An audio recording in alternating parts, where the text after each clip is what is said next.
Hello everyone, it's Melanie here with Vintage Hill Studio.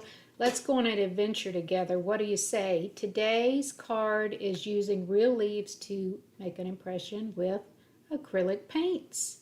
This is a little set of 12 different acrylic paints. I think I picked this up at Michael's or Hobby Lobby, can't remember. It's probably Michael's with the artist Loft. And anyway, I just put a few splotches out on a little plate there, and I'll be using some foam makeup sponges to help me with this project. And I've gone out and picked a few leaves. I'll be using the wax paper to help make my impressions and keep my hands as clean as possible. We'll see how that goes, folks. Anyway, I'm just kind of getting a layout here of how I'd like to work on this Kraft cardstock. And again, all the supplies and dimensions can be found in my YouTube channel below this video. So if you're interested, just hop on over there. You'll see what all I did here for cutting mats and so forth, sizes and everything else. So let's get started here. I've sped this up quite a bit because it gets a little tedious and boring, but I didn't want this video to be too long. So in this first attempt, I'm just taking the sponge and getting a little bit of acrylic paint, not really pulling it up on my foam sponge there, but just dabbing it on this leaf, and it turned out to be a little dry when I tried to do my impression on this cardstock. So I flipped this, I think this is one of my red oak leaves, and these were all, I just went out in the yard and picked these a while ago, okay? So they're very pliable, they haven't started drying yet.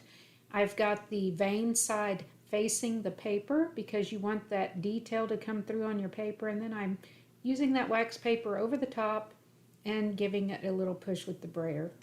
That impression wasn't all that impressive, no pun intended there, but I didn't really get the detail I was looking for, so I thought I'd come over and use a little spritz of water.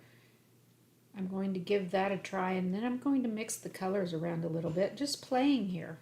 That's all it is, folks, just playing around. So you can see you're going on this little adventure with me as I'm trying to figure this out. Still working with that red oak leaf, not really impressed, but a little bit better with just a little bit of water on the paint and on the sponge. So let's keep going with that technique and see what happens here. So I'm going to try to work in a few other of these fall colors. It's really kind of fun to play around. This little leaf right here, believe it or not, is from a marigold bush. You know what I'm talking about, the little yellow and gold flowers on a marigold?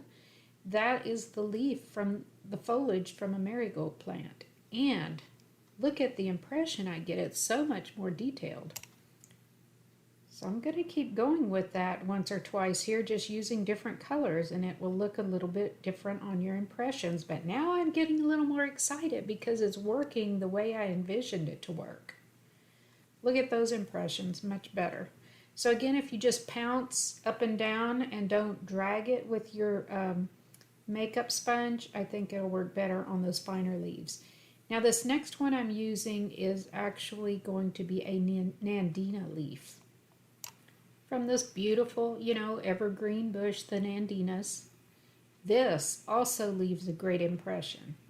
Again, more excitement. Yay! This is coming together even with my little skimpy looking leaves from the red oaks. We'll just keep going. So when the leaf works, I tend to just change colors and give it another try. Now I can see how you could get into trouble, and I was thinking about this myself as I was using this wax paper over and over, that I could possibly introduce paint somewhere where I don't want it to be on my panel. But the reality is that I'm using so little paint on my sponge and on these leaves that even if I have some excess on that wax paper, when it's sitting off to the side like that, it dries before I bring it back over to my cardstock panel. So I didn't really have a trouble with that. Anyway, keep that in mind if you're going to use the same paper for pressing down over your leaves. Now as I'm working on my composition here, I want to really leave some white space in the background. In other words, I don't want to fill this up so completely that you lose the feeling and the texture of these leaf impressions. So I guess less is more. That's the hint I want to try to relay today. Now I'm trying to add a little bit more of that green in here. And these leaves are just not participating like I would like them to. I don't know if they're too stiff or what the deal is. They are fresh. But anyway, we're almost through here, so hang in. I just wanted to tell you also about another project that I did a year ago, and it was so much easier. I'm going to link that up here in the top right corner of my video this week. And I took real leaves like these, fresh leaves off the tree, and I Mod Podged them on the front of a card. And I was really pleased with the way that came out. And folks, it was a lot easier than these painted impressions. So you might want to take a look at that video if you like using real leaves. Finish off, you can see I just took what was on my sponge and went around the edges of this panel. And then I'm just going to do a few little splatters with this paint that I already have on my plate, just to add a little more color to the front of this panel. Doing the simple splatters right there. Add as much or as little water as you need or want, and then we'll be ready to move forward with putting this card together. So it is not my favorite, but I love using real leaves in any of my projects, so we're going to move forward with this. Take a little bit of raffia here. I've got some tape runner on the back of this panel. I'm just going to wrap it a few times, and then simply add a very simple Happy Thanksgiving font die cut to the front.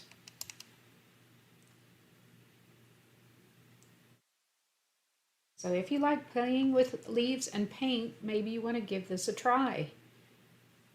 It's kind of fun. I really like I said, using the botanical things right out of the yard. It's inspiring. It's fun when it comes together. You've got these great impressions. Your card will come together and it will definitely be unique. I am so glad that you dropped by to visit me today. I hope that you will become a subscriber if you're not already.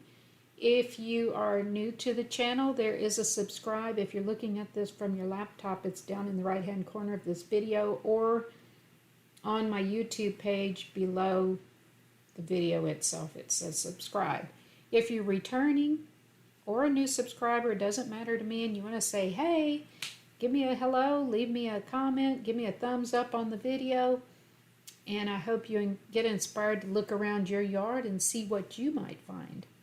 Hey, inspiration can come from anywhere, so just keep your eyes open and enjoy your crafting. If you're not enjoying it, then what's it worth, right? So I hope you enjoyed this video, and again, if you get inspired to get out there, that's wonderful. That's all I can ask. I want to wish you a wonderful day and happy crafting, everyone.